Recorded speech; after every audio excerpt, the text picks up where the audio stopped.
Thank you, John. It is a race that many in South Florida are watching very closely. Colombia is expected to see a dramatic shift in presidential politics. During that country's presidential election Sunday, two anti-establishment candidates took the top spots and will face off during a runoff. WPTV News Channel 5's Josh Navarro caught up with some of the local Colombian voters who cast their vote from Palm Beach County.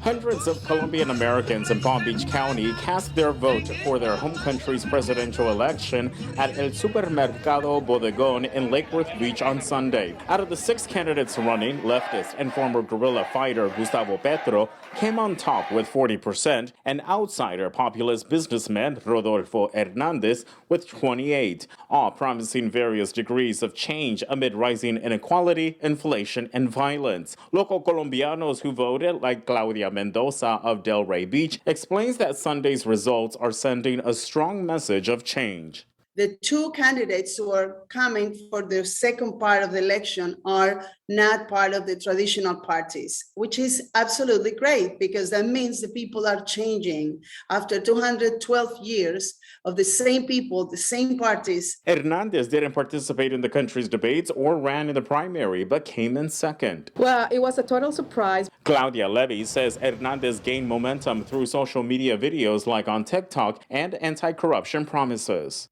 I think that he really connected with those people.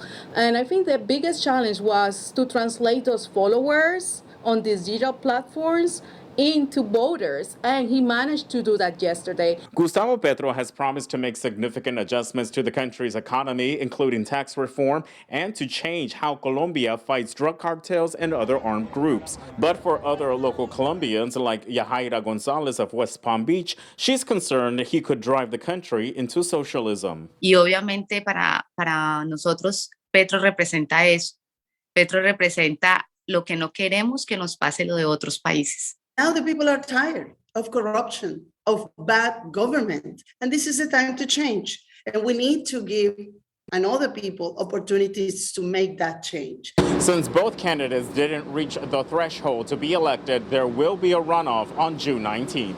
In Palm Beach County, I'm Josh Navarro, WPTV News Channel 5.